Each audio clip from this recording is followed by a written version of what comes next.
So let's take a look at the different types of cards you'll run into in the game. The first type are the normal color cards that you'll be collecting sets of to claim routes between cities. The second type of card are passenger cards. These are cards with a passenger on them and the Märklin name, and you're going to use them when you're moving your passengers. So in the example I had, when I was moving the red passenger along this route, normally you can only move along routes that you've claimed in your color. So when I get here to Emden, I can't go along the yellow player's claimed route unless I have a passenger card. If I had a passenger card in my hand, I could play and discard this passenger card to then board the yellow player's route, go along the route, and claim this merchandise token. To get on the purple player's route here, I would need to play another passenger card. So passenger cards are played during the game when you're moving your passenger to board claim routes of other players, so you can get more points. The third type of card you'll run into are these regular black locomotive cards. These cards are the wild cards in the game. So for example, if I had an orange card in my hand and a black locomotive card, I could play this black locomotive as a wild card as the color orange and claim this orange route of length 2. There are two things you need to keep in mind about the regular black locomotive wild cards. The first is that when drawing cards, if you draw a black locomotive wild card, that's the only card you can draw. Normally you draw 2 cards, but if you draw a black locomotive wild card, you can only draw 1 card. So during the game, when you're drawing cards, if you draw the black locomotive card as your first card, you can't then draw another card. If I were to draw this purple card first, I couldn't then come and draw the black locomotive wild card. The second thing to keep in mind about the black locomotive cards are that if it's ever the case that 3 black locomotive cards are on the display is immediately cleared and 5 new cards are drawn. The last type of card you'll run into are the +4 locomotive cards.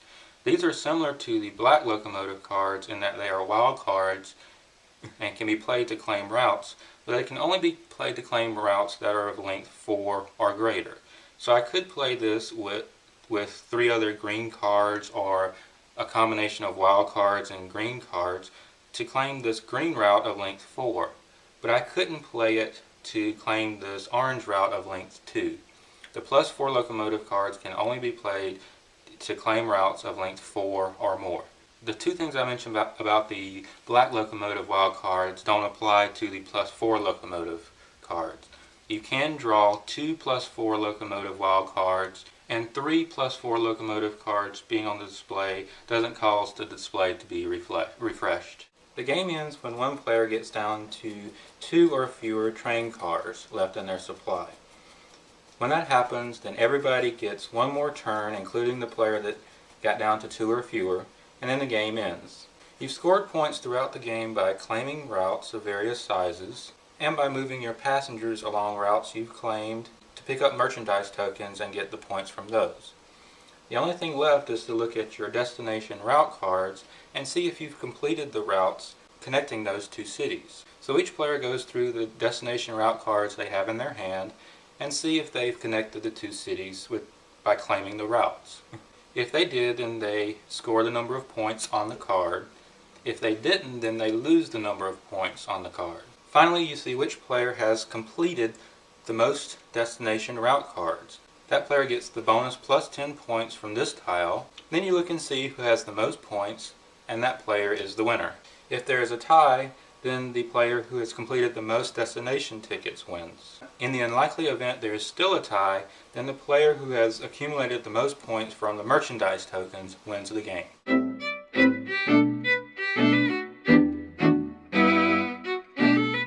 Ticket to Ride was the first successful modern board game for me.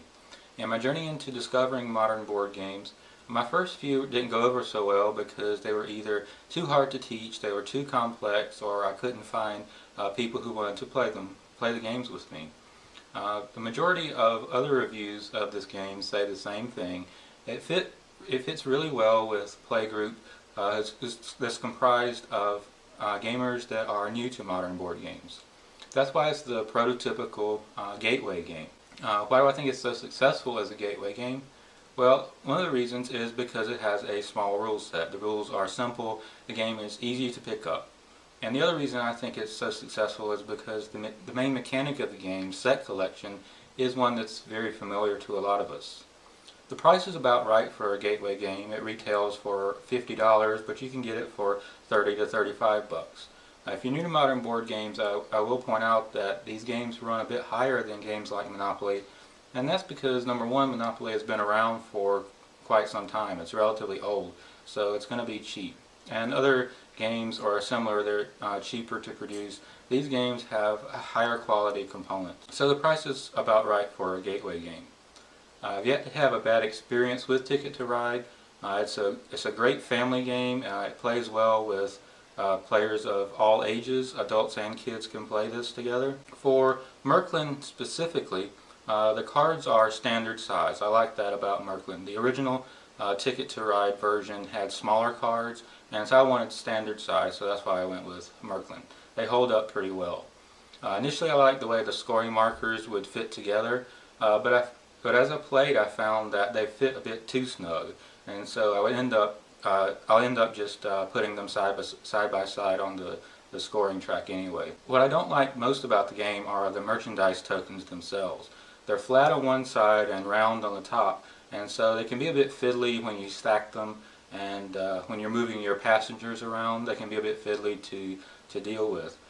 They also are the component that adds to the game taking longer to set up than I like for a gateway game, but it's not too bad. The flow of play is really good. It's really smooth and it flows by quickly, and that's because on your turn you're doing one small action and then it's the next person's turn.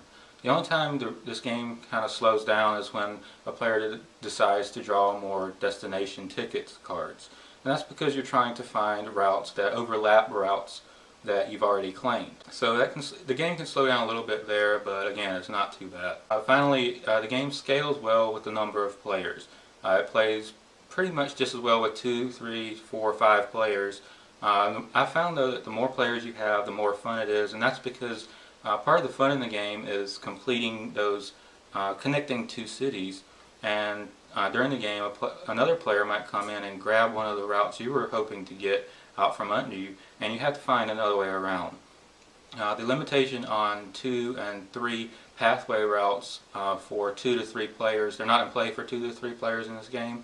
That helps a little bit, but I found the sweet spot to be about 4 players. So I highly recommend this game if you're new to modern board gaming, or you have friends that you would like to play games with that are new to modern board games. It's great as a gateway game.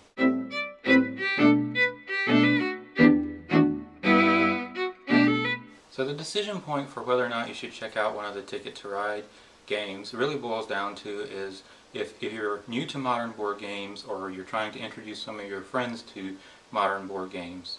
If you're looking to try out a game with new alternatives, new ways of playing, I would definitely recommend this game. If you're decided that this type of game would interest you, the biggest question will be which version to get. The two main questions it boils down to are, number one, are you comfortable playing on a map that you may not be as familiar with?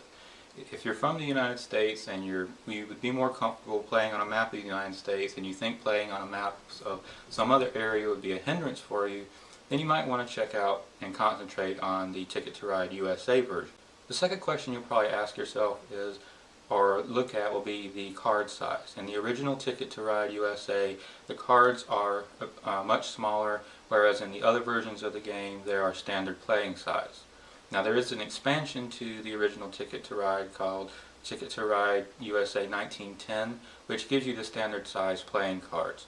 But when I was looking into which version I wanted to get, I didn't want to buy a base game and then an expansion game for my gateway game, so that's why I looked at the other versions. There are several versions of Ticket to Ride, and the differences among them are too numerous to mention. There are some excellent comparison charts on Board Game Geek, and I'll post links to them on my blog so you can go look at them, and they will be great tools in helping you decide which version you should get. But the differences among them range pretty much across all of the components and ways of playing, from the number of players it's targeted towards to the player colors to the special features that are added on. The original Ticket to Ride is the first game that came out, and it's the base game. If you take the Märklin version I showed you in this episode, and you take out the passengers and merchandise tokens, take out the +4 locomotives, take out the short and long destination tickets, and the fact that you're going to get smaller cards, that pretty much describes the original Ticket to Ride game. You do have locomotive wild cards, you just don't have the +4 ones, and you do have destination tickets where you're trying to connect to cities, but they're all just in one stack, and so it's random if you're going to get a short route card or a long route card. Then there's Ticket to Ride Europe, which is played on a map of Europe, obviously, and it adds special features such as ferries and tunnels. Then there's the Märklin version, which I've shown you in this episode. There's the Switzerland and Nordic countries versions of the game.